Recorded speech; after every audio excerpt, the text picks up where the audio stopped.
24 hours away from it. Why don't you share kind of the sentiment for your team right now? Yeah, I think for our kids, it's been, it's been such a long season, and their ability to stay the course through the season, and then to be able to come to this point of the season, play a team like Oregon on a stage like the Fiesta Bowl. It's just, I think, a general excitement for the hard work and the effort that our kids have been able to put in. And, I would echo what Coach Cristobal said, just honored and really grateful to have this opportunity to finish the season against such a worthy opponent. Fantastic. So we will start. If you can please use the raise your hand functionality here on the Zoom. I think by now all of you guys know how to do that. We will entertain your questions. If you could just identify yourself and to which coach your question is for, we'll go from there. First question is from Jeff Metcalf from the Arizona Republic. Jeff? Yeah, this is for both coaches.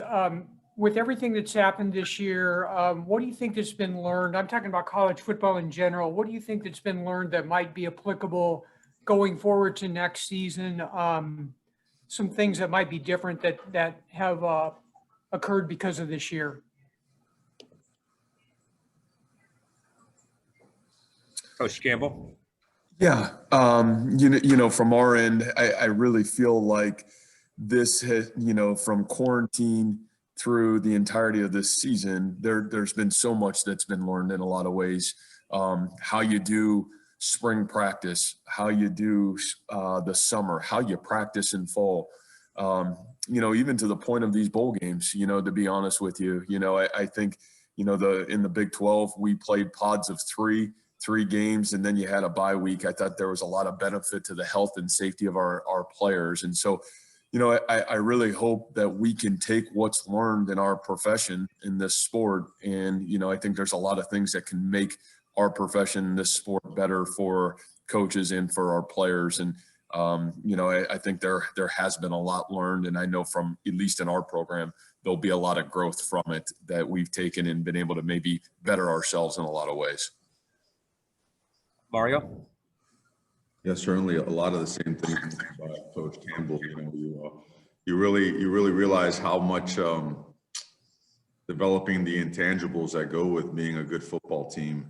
How you miss opportunities to develop those moments, those team bonding opportunities, the galvanizing of a team, the growth of its leadership, just all the functions and activities that involve guys being together and coaches and an entire organization spending time together. You realize how important those things are. So once there's clearance and there's more normalcy as it relates to life as this pandemic, we work our way through it. I think that'll be a big thing. And I think things like the advent of Zoom and how that changed the ability to have team meetings and position meetings at home and be able to recruit and bring that to households as opposed to people having to be at your place all the time. And the list goes on and on and on, but certainly I think probably what really stands out is how to never take opportunities like this for granted, because it changed a lot of people's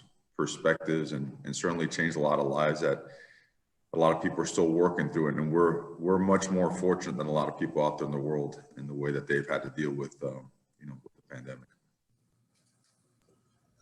Next up, we'll go to Adam Rittenberg from ESPN.com.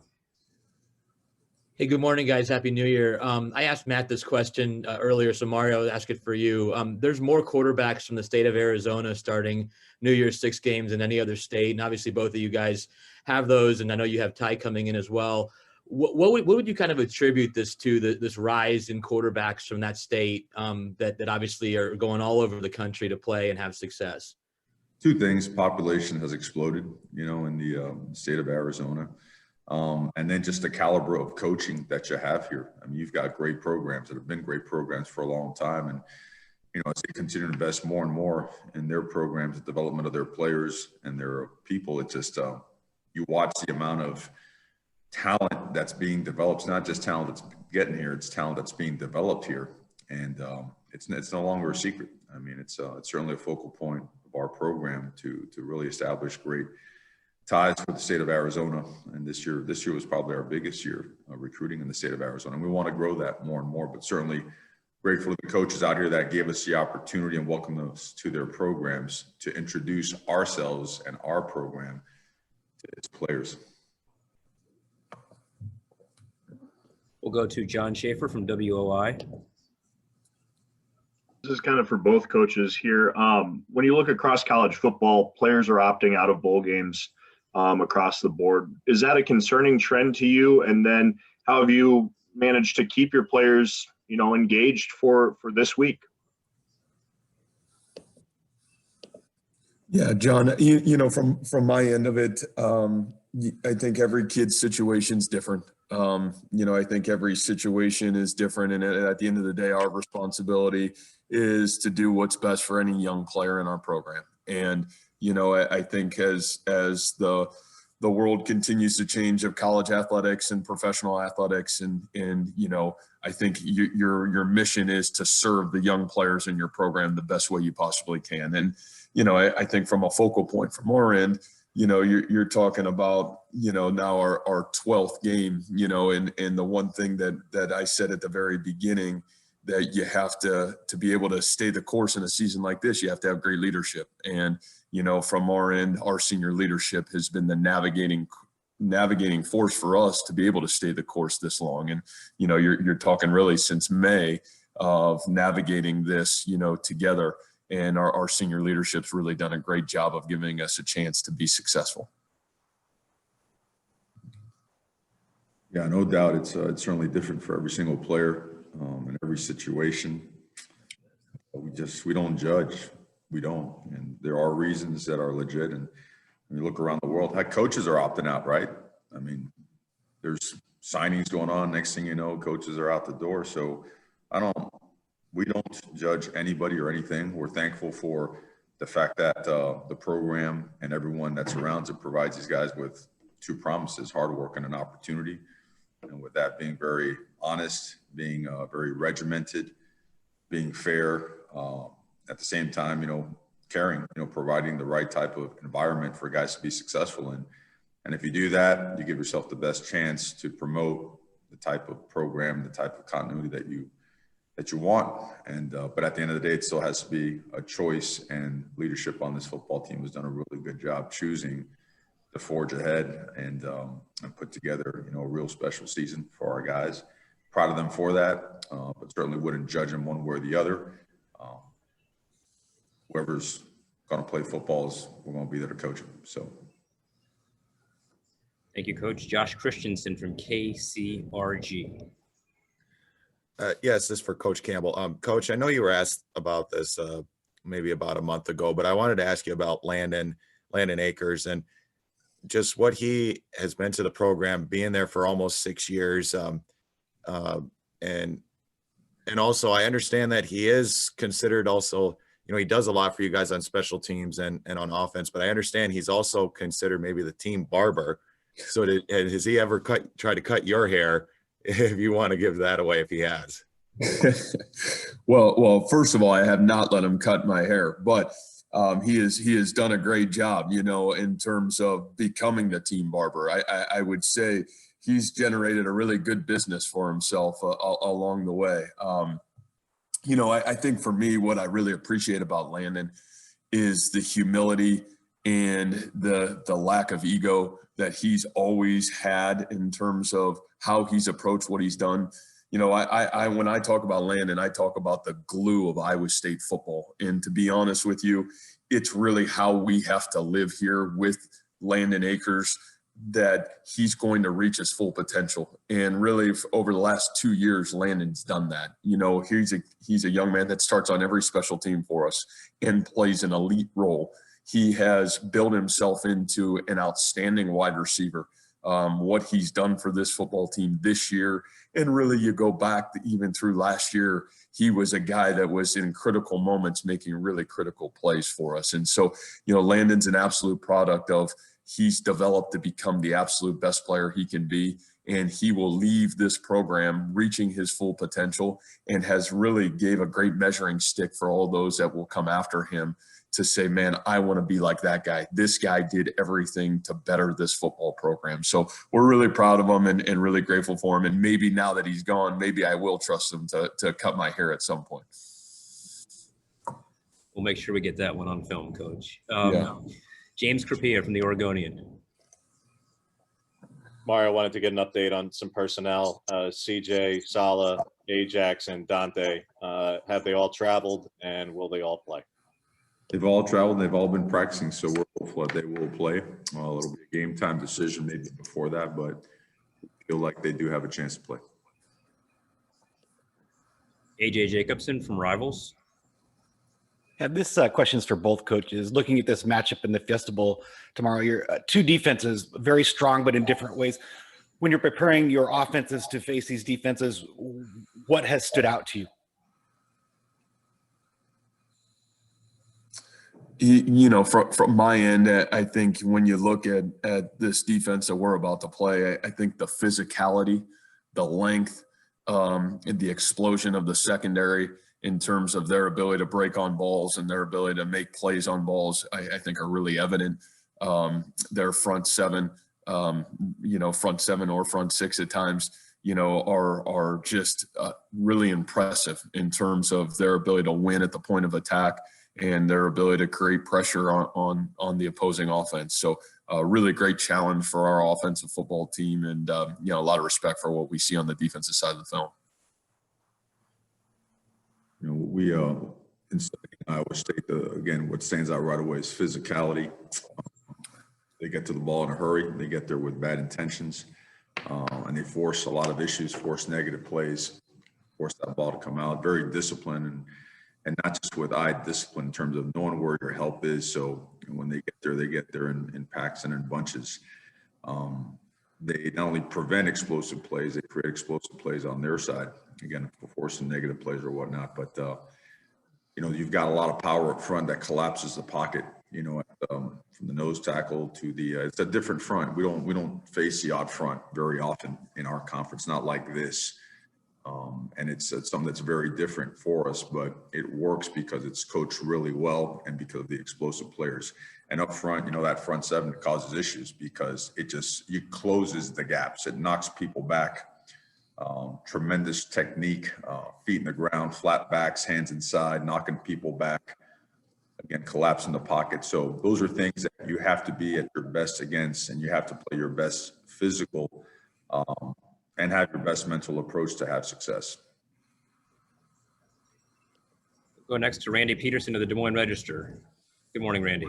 Good morning. Matt, this is for you. I've got two things. Haycock yesterday or a couple of days ago, whenever it was, we talked to him, said he was messing around with Ishim and said something about that Ishim should be ready to go because he's fresh. What have you seen from Ishim since the Oklahoma game and missing essentially 3/4 of that game, and what kind of determination do you anticipate he'll have tomorrow?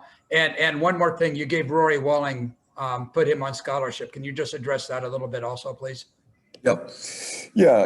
I think from Ishim, Ishim has lived through hard. So, missing 3/4 of a football game, that's not hard. That's tough. That's circumstantial, but that's not hard. And so, I think really I've seen the same Ishim Young, just kind of come back and go back to work. Ishim cares. Ishim has come here and has had a huge impact in our program. And, I think he's just kind of come back and went back to work. And, to be honest with you, I think we're all just really proud of how he handled, that game on last Saturday. And then really proud of how he handled the response to it. And so he's just kind of come back to work. And, I think just his growth in general from game 1 to, what will be game 12, I really hope he can continue to grow and get better, because that's really what he's done all year for us. From a Rory Walling standpoint, when you talk, I was just talking about Landon Akers, and I think Rory is a young man that's had that same process here at Iowa State in terms of his development and growth. And, I think you always want to reward young men that deserve to be rewarded. And obviously what Rory's done, he starts on 4 special teams for us. He's a guy that, man, he can go in at safety. He can go in at running back. He can fill a lot of holes and a lot of roles for this program and this team. And then you talk about who he is as a leader in this program. And I think that's something that's equal to what he does for us. I think his leadership, those intangibles are really special. So there's no greater there was no greater way to kind of, I think, leave home and come out here than to put Rory on scholarship in doing the right thing by our program and doing the right thing for Rory and his family. Lauren Williamson from the Oregon Ducks Football News. Mario, there's been a disparity in games played this year, obviously, between you and Iowa State. Most coaches will tell you when you get to this point of the year, you want to be playing your best football. I just wondered if you feel that in these last couple of weeks, if you are on that level, are you guys playing your best football now here on the eve of the Fiesta Bowl? Well, we certainly did 2 weeks ago, so that's certainly a positive indication of the way that we're trending. And this will be the second game we play in 4 weeks. That's a little bit different too. So it's been that kind of a year, and I don't think there's a handbook or any true answers as to what's the formula to get there to play your best. But I know that we've had a lot of growth, especially between the ears, upstairs, in terms of maturity, in terms of understanding what we are as a team and what level of focus and intensity we have to get to play our best football. So we feel really good about that. Our players do as well. And, just get along the lines of making sure that every single part of the process has a 1-0 aspect to it. And if we can do that, we feel that we can always put our best product on the field. We'll go back to James Crapia, who had a follow-up question. For both coaches, starting with Matt, story really for next week, but I was talking with Todd Berry, and I know the AFCA has been advocating for an expanded spring in light of last spring, a screwed up offseason, and obviously not 15 bowl practices for those of you who are in bowl games. If you got an expanded spring, one, I'm assuming you'd be in favor of it, you're a coach, but how many practices would you like and over what time period? Starting with Matt and then Mario. James, I think I'm probably in the opposite realm of maybe that world. I think what we've learned along the way is health and safety in a lot of ways of keeping your team healthy and being ready to be its best when their best is needed. Maybe there is some great value of reduction of the spring. And, I think what you love about spring practice is the fundamental work that you get with your players. And, I think the technical work that you get with the players. And so I think finding that happy medium that you can continue to do those things and grow in that way. Man, do you need to go put your pads on and play football?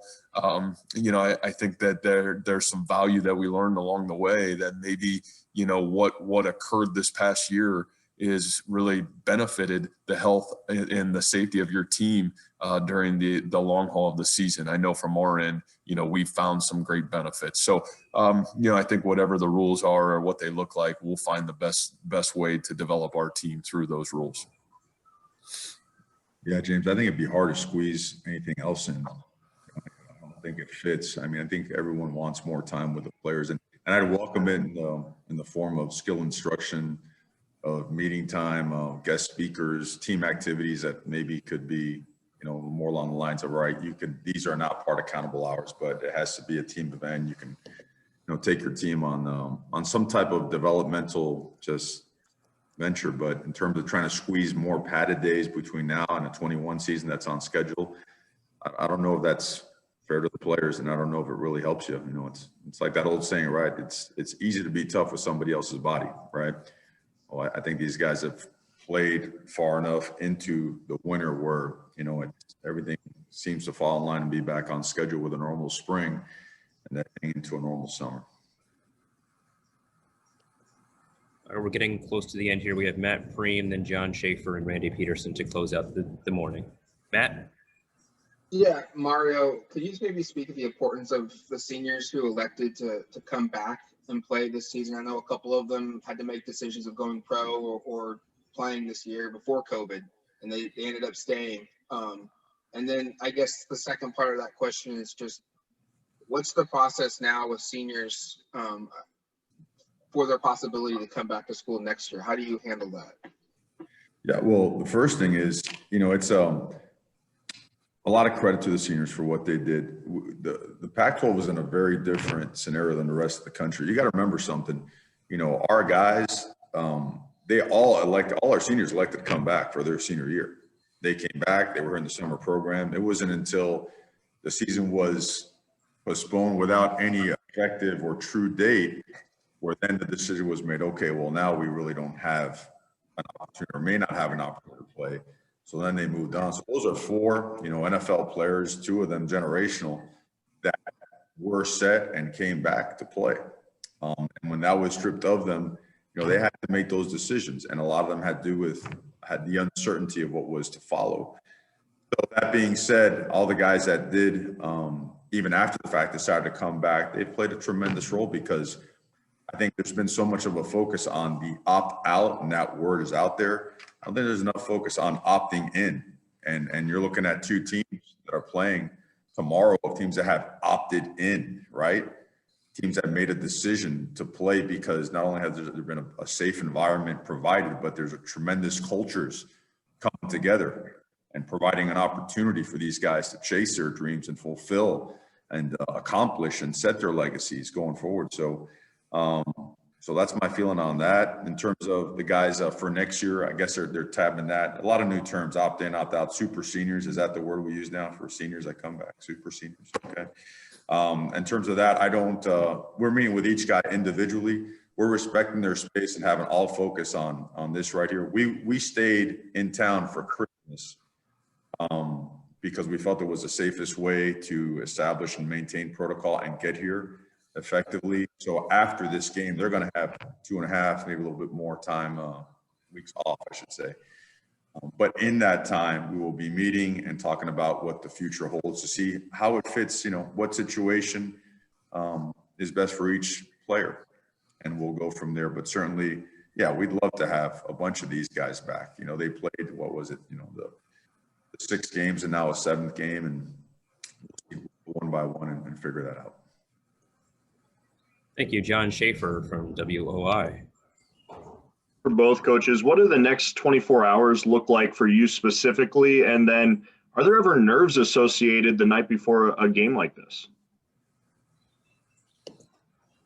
Yeah, John, I think from our end of it, that's the beauty of, playing on a Saturday, and there's some normalcy to really the whole thing. With this year being different and us kind of coming in last night, I feel like our 24 hours really matched the 24 hours that you would have before any game that you played all season. So I think that part's really, really positive. And, I think whether it's nerves or just a general excitement that to play on a stage like this, again, against an opponent that we're about to play against, I think all those things run through you if you're a competitor. And I think myself, our staff, our kids will feel all those things. Yes, sir. Very similar, normal processes. This will be the first time that our players play in front of human beings, like actual fans in the stands. First time their parents, one and only time though, that their parents will have a chance to see the 2020 team play. So while at the same time understanding that the best way you can honor that opportunity is by playing your best and be focused on what your job is, and making sure you're playing and showing how much this means to you and to your teammates. But yeah, big stages. And, these guys can't help. They turn on the TV, and every other second there's something about the Fiesta Bowl on there and the matchup. And they know the caliber of opponent that we're playing. They know it's a great football team. So they're very, very eager and excited about the opportunity. But the processes for the rest of the day and tomorrow will be normal game day processes. Thank you. And we'll finish out here with Randy Peterson from the Des Moines Register. Matt, just a couple things. Same question to you that was asked earlier about the seniors, the quote unquote super seniors. I like that phrase. Number one about that, and then just the housekeeping thing. Any surprises from the last couple of games that player wise? Yeah, no, I think from no surprises, number one, I think, like I said, we're very similar process of what Coach Cristobal said. We stayed in town over the last 2 weeks, have treated it kind of like the bye weeks that we've had over the course of the season, which were positive. And the senior piece of it, those are conversations, just like Coach said, that we get 3 weeks till the spring semester starts here at Iowa State. So, we've really kind of tried to put our focus on putting a great finish to who this team has the ability to become, and, really put our time and effort on individual conversations till after the game.